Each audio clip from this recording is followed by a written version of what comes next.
Future Jobs is made possible by these major funders.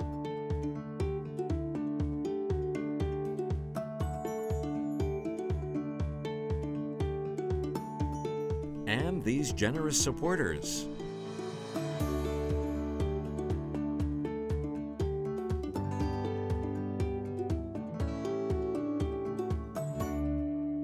Thank you.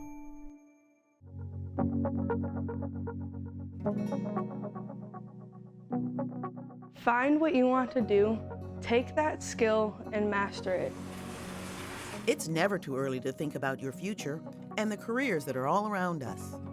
I wanted to do something with my hands. Building and creating things was something I loved to do when I was younger. The digital age continues to open new doors for young people. Data analytics has been growing for some number of years. I expect that will continue into the future. From skilled trades and healthcare to the arts and robotics.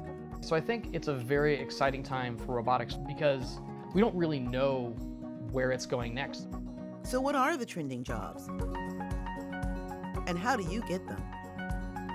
I had no computer background going into college whatsoever. I didn't even realize that this was something I could go into. These are just a few careers to consider, the future jobs that just might be in your future.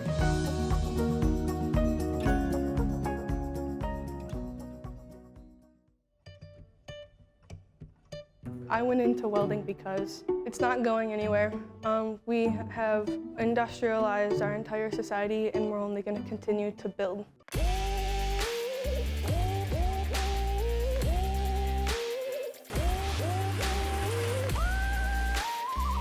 My name is Katie Boyce. I'm a student here at Pittsburgh Technical College for welding technology, and I'm in my 4th term. The idea of melting metal has always kind of fascinated me.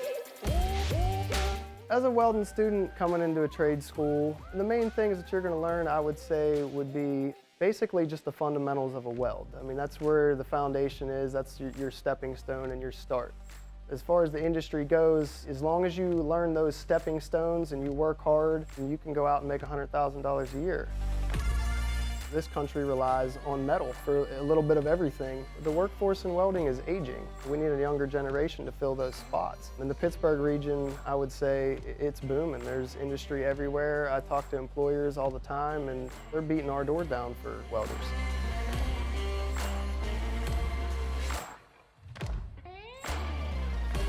Welding is worldwide, and if you want to travel and go overseas and weld, it's perfectly possible. Go where you want and do what you want and build what you want. There's welds literally everywhere. Whatever you want to build, you can build it. Wherever your imagination can take you, you can take yourself.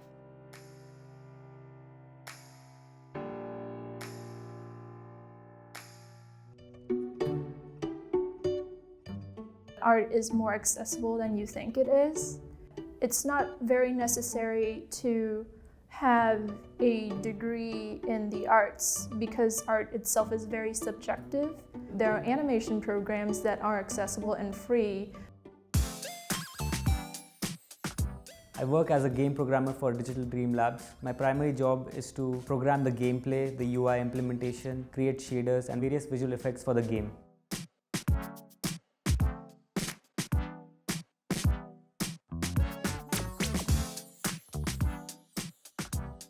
People here come from various backgrounds with the passion to make games or videos or animations, even artists, programmers, designers and producers.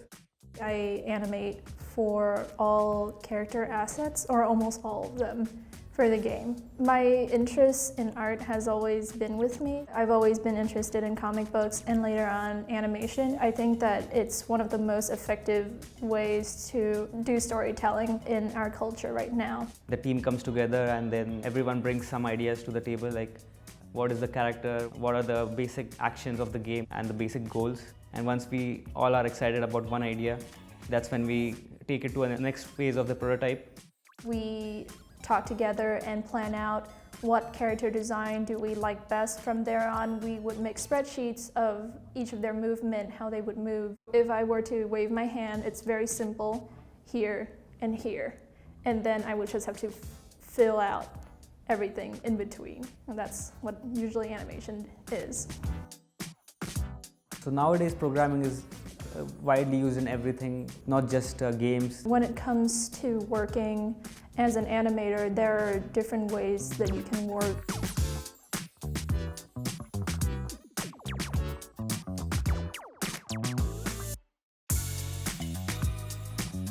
I feel like the game industry has evolved a lot, and now is like a very good time to be in this industry.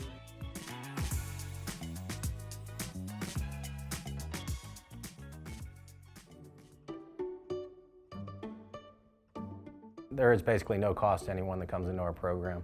There is a small fee, out-of-pocket fee to buy your books and some tools to get started. But once you're in our program, there isn't a monthly fee that you pay or pay per year. You come here and we're basically teaching you for free.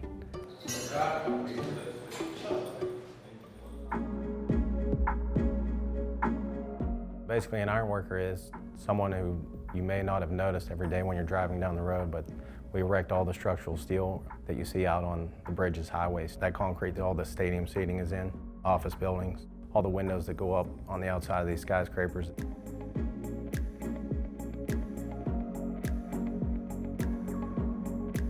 When we talk about ironworkers in the future, they're always going to be needed. The work climate in Pittsburgh is really good right now.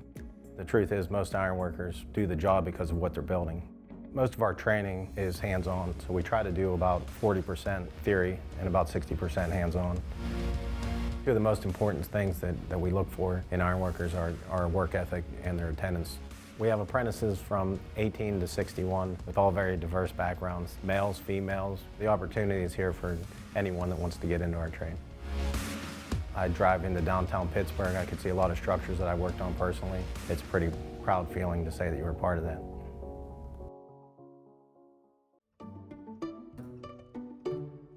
Robotics as a field is creating a huge demand for people, right? Like these robots do not build themselves. We need armies of smart, dedicated, resourceful people to come up with them, put them together, get them out into the field, make them useful.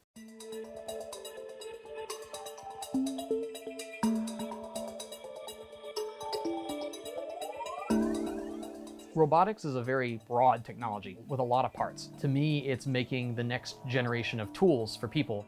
A robot might have a lot of computation to do a lot of planning, thinking, reacting to the world, and then there are parts of it that are involved in controlling the motion, motors, gears, sensors, software, all involved in just making a single joint move.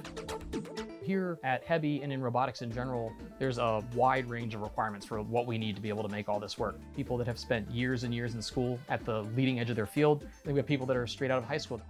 There's tons of work in software and machine learning, artificial intelligence, computer vision, and creating new sensors. There's also bio-inspired robotics.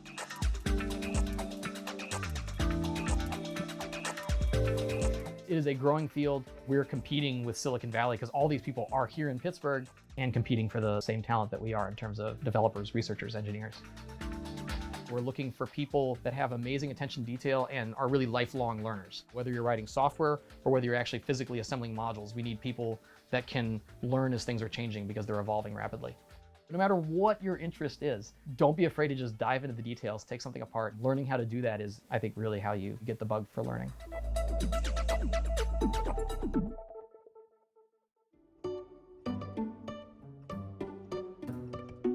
People come into the IBEW NECA apprenticeship program with all levels of experience. They learn all the things they need to know to be an electrician through our IBEW NECA apprenticeship program.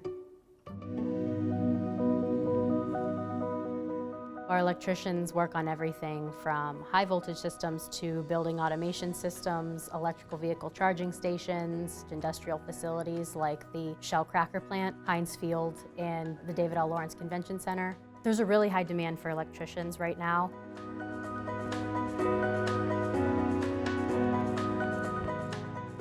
Solar energy, wind energy, all types of clean and renewable energy is something that our electricians are trained to do and something that we will be seeing more of in the future. The IBEW NECA apprenticeship program is a 5-year paid apprenticeship program, and students in the program don't pay for their education. My name's Andy Sibanak. I'm a union electrician for the IBEW. I've always been a hands-on type of worker. I went to a 4-year college, got my degree. I worked as a logistics broker doing computer work every day. It just wasn't for me, so I got into the Local 5 apprenticeship program. There's power from when you turn your light on at home to anywhere you go. Everything needs maintained, everything's updating, so it's a very busy time. I think in the future it's just going to keep growing and growing. IBEW electricians make family-sustaining wages and they get family-sustaining benefits that are second to none. There's a lot of job security in being an electrician. And a lot of times they even find it rewarding and they love doing it.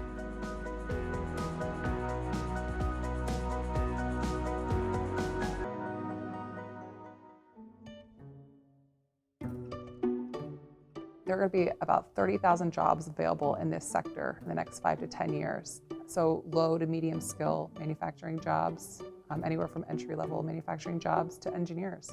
There's a lot of potential, and there's a lot of opportunities for students to come through programming such as ourselves and really get good careers.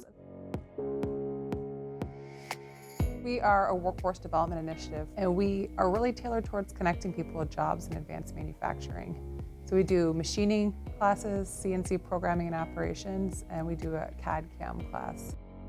If you look at jobs in advanced manufacturing, a lot of people have this preconceived idea that it's a steel mill from the 1970s, but when in fact they're all really sophisticated environments and they're clean, climate-controlled atmospheres. Before I came to this program, the first thing that came to mind with manufacturing was just you sitting on this assembly line and just passing things left to right. There's a lot more than you just putting pieces together. A lot of this equipment, it's all high-tech now. There's a lot of computer applications associated with these machines that you can run a machine with your iPhone. Pittsburgh has this urban manufacturing renaissance. There are companies that manufacture 3D printers, fabric from recycled water bottles found in Haiti. There's a lot of Department of Defense work. There's a lot of companies that are making stuff for the tech industry. So we're making these satellite mounts for the self-driving cars. There's a lot of opportunities to be in this sector and do interesting work. I thought manufacturing in America was gone. There wasn't people doing it. And there's probably 10 shops within a mile of where anybody lives. It's a great career to go into. I'm 17, I just got out of high school. It's pretty cool to be able to do this, something I actually enjoy, something that's going to pay well. Southwestern Pennsylvania is growing in manufacturing, and companies have never been this desperate for hiring people. I started this program 2 months ago. It feels good that I could say that I've learned a whole new entire skill within a short amount of time, and I also have a job lined up as well. It feels good to know there's other options out there for you to make a living and make a name for yourself.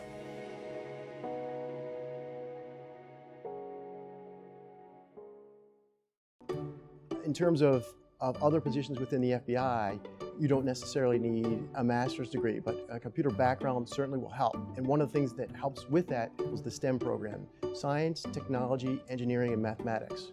And there are different STEM schools within the Pittsburgh area, but that's one way to start out getting that cyber background. There's a lot of stuff that bad guys can do on the internet with your information. So my name is Erica Totaro, and I'm an Intel analyst at the NCFTA. I see every day there's something new, a new breach, a new vulnerability. The cybercrime realm is only going to grow. That's why we need an elite team of cyber investigators, special agents, computer forensics, computer scientists. My name is Michael McEwen. I'm a supervisory special agent with the Pittsburgh FBI field office. The FBI is one of the partners of the NCFTA, the National Cyber and Forensics Training Alliance. We, in conjunction with other industry partners, work together to try to solve cybercrime. The threat is never going to go away, so we need more people in the field who understand how it works. I like the feeling that I'm doing something good. I know that this interests me and that I can use that interest to help other people.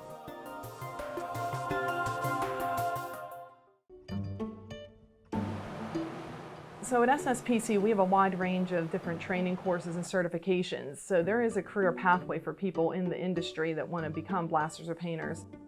SSPC holds about 700 classes a year.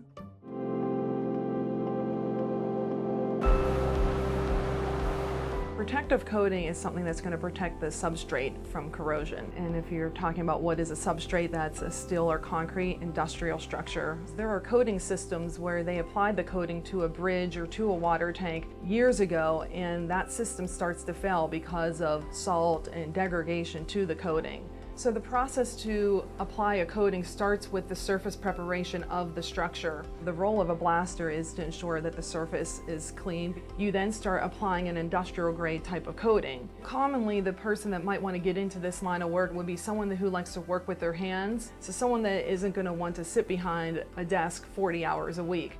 Someone in this industry could be on a bridge one day, on a ship the next day. Buildings as well, the stadiums. All of these things have corrosion issues that a blaster or painter would be able to keep the corrosion from happening on those structures.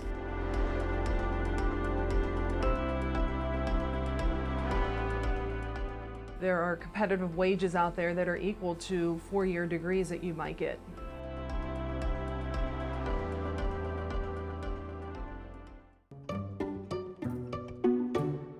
So through high school, I took a lot of engineering courses, took a lot of physics courses, and a lot of math courses.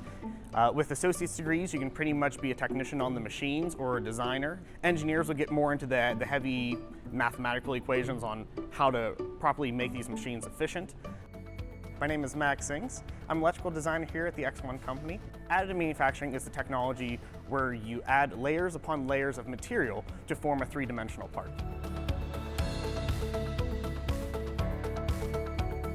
We can pretty much make almost anything. We can go from the auto industry, the heavy energy industry, the mining industry, art and deco, to consumer grade parts.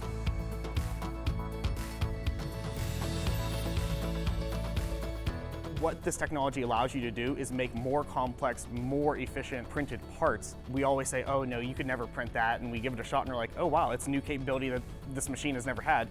With my 2 associate's degrees, I found a wonderful experience here. Really, I'm enjoying myself. If you have a passion and you just have that undying urge to make something work, then follow your dreams.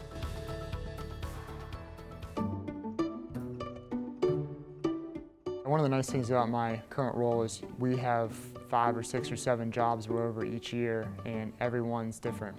So every single time we start a new job, we're evaluating the way the wells were drilled, the new technologies that are available. We're always coming up with a new design or a new way to do things. It's never the same.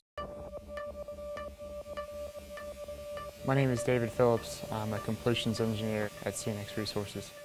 In the oil and gas industry, we drill for natural gas. After the drilling has been completed, there's some additional steps we have to do to get the gas to come to surface. And that's my responsibility as a completions engineer. We pump water and sand at high rates and high pressures to break up the rock. Once that rock is broken up, we're able to flow gas and oil to surface. 2 days a week, I'll head out to the field to our job locations, meet with our consultants and representatives out in the field, and make sure the job is going as planned. And then another 2 days a week, we spend time in the office writing procedures, doing our modeling, different technical tasks that are completed. Completions has a lot of new technologies, which makes our job exciting.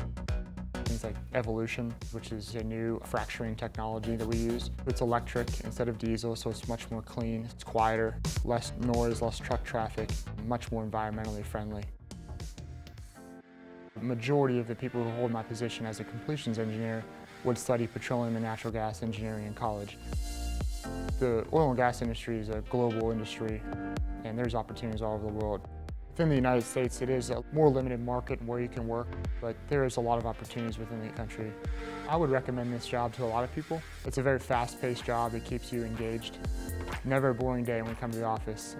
It's a high-paying job that can really provide for your family. It's very rewarding, so I'm very lucky.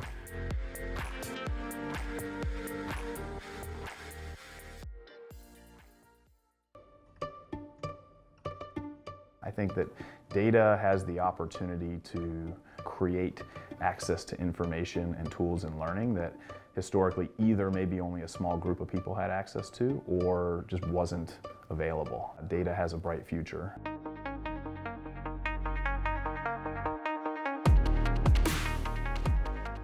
Data in a lot of different ways is changing many aspects of our life and of the world, right? And sports is just one area where that's happening really, really rapidly. In baseball and softball in particular, it's still a very numbers-driven game. It's a game built around statistics. We've developed sensor technology, and that sensor technology allows us to take sensors and put them inside of baseball bats, and then put sensors inside of baseballs and softballs. The ability to have that sensor gives us the opportunity to collect really valuable information on what happens with those motions. We collect almost 10,000 data points per second, and we understand exactly how that ball or that bat is moving through space. So the angles, the speeds, the positions of it. A really approachable metric that most people understand is just velocity, right? So how hard am I throwing that ball? So we use all of the data coming out of the accelerometer, which measures acceleration, and the gyroscope, which really measures how the ball is oriented in space, to generate this really impressive 3D picture of both the pitch and the swing. Once we receive all that data, we have what we call a physics engine that looks at all of the data that was recorded from inside the sensors, and it turns that into this real-world representation of what happened. I look at sports and tech in particular as a great way to merge your passions. I was somebody who loved computers growing up, and I had just happened to be playing sports all the time, never thought I'd be inside of a company that was doing sports and tech together. If you think about where your passions lie, there is probably an industry around the intersection of your passions. Get some more. Take some off this. I love that this job helps me improve someone else's life. I'm coming into a person's life, sharing experiences with them, and I'm enriching their life and I'm enriching my life at the same time. I can't see myself doing any other line of work. I really enjoy my job.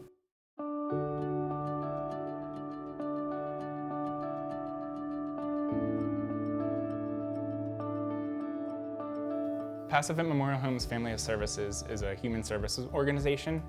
We provide an array of services to support individuals with intellectual disabilities, autism, and behavioral health needs. So the whole mission and focus of the organization is really to promote choice and independence for the individuals we serve. All right, so let's try to do this. All right. I've been a direct support professional for about 13 and a half years.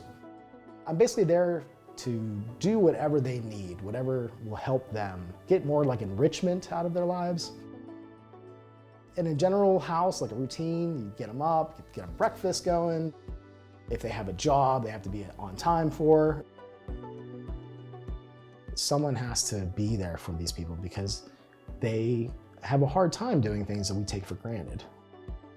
This field is in very high demand for folks that have compassion and dedication. A lot of our staff have high school diplomas. There is no requirement for a college degree for many of our positions. We provide the comprehensive training to make sure that you have everything you need to be successful at this job.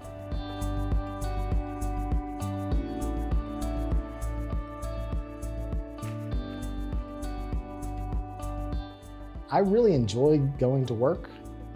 I enjoy seeing those improvements that the clients make in their lives, and it's just fun. I think the industry at large, in terms of direct care positions, it's only going to grow in the future. It's a field that I think a lot of people will really find exciting and a great place to call home for a career.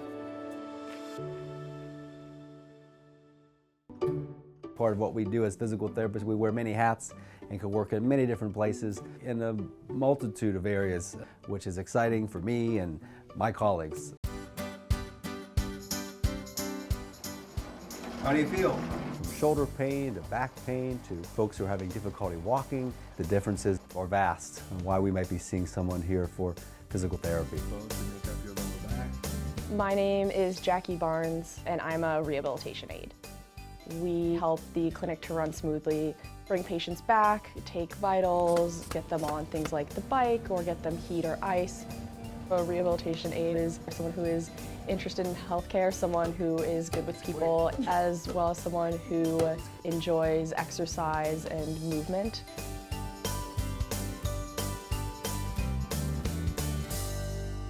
My name is Robert Jesmer. I'm a physical therapy intern. Day to day, we look to see what impairments patients have, whether it's getting out of a chair, going up and down the stairs at home. We provide them treatment, some sort of stretching, and then exercises to help strengthen them so they can get back to doing their usual activities.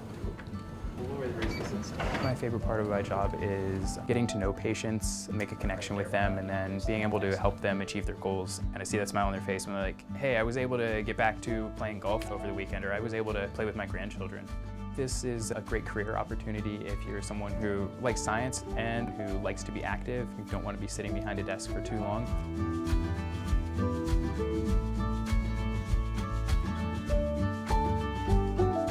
Many options exist for physical therapists. A setting like this versus in a hospital setting, working with teams such as the Penguins, the Steelers, the Pirates. Think about a pitcher, how it has to getting the players ready to go for the season ahead and during the season as well. It's really amazing to see how someone can come in and be in a lot of pain and over the course of weeks or months get to the point where they're enjoying their life more and be able to do the things that they want to do. Partner Up is the way that we are working to solve the problem of having a shortfall of workers in the Pittsburgh region, and also looking to make sure that our young folks have a great idea of the opportunities that do exist. So last time we talked about branding and professionalism. So someone recap what a personal brand is for me. We go into the school districts and deliver a career development program. It's really focused on giving students ideas of what we as employers think is important as they make these big decisions about what comes after high school graduation. We're trying to send them a message. I did not know what I wanted to do out of high school, so that was something that stressed me out a lot. And so when I learned about the Partner Up program, it kind of was like, this is something else you can do until you figure it out. And I actually ended up liking it a lot, so I'm just like, maybe this is what I was supposed to do. As part of Partner Up, we're going in and meeting the students where they're at, working through skills, helping them build resumes, prep them for interviews, with the ultimate goal that they would be hired at our partner companies as well as PNC.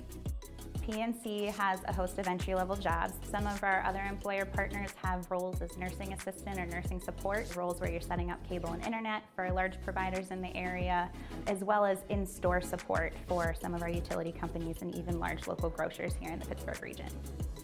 The more I went to the meetings, I was more and more intrigued with PNC. The fact that I stuck with it and stayed is something I'm definitely proud of myself for. Hello, how may I assist you today? For more careers to consider, information on trending jobs, and helpful resources, visit WQED.org/futurejobs.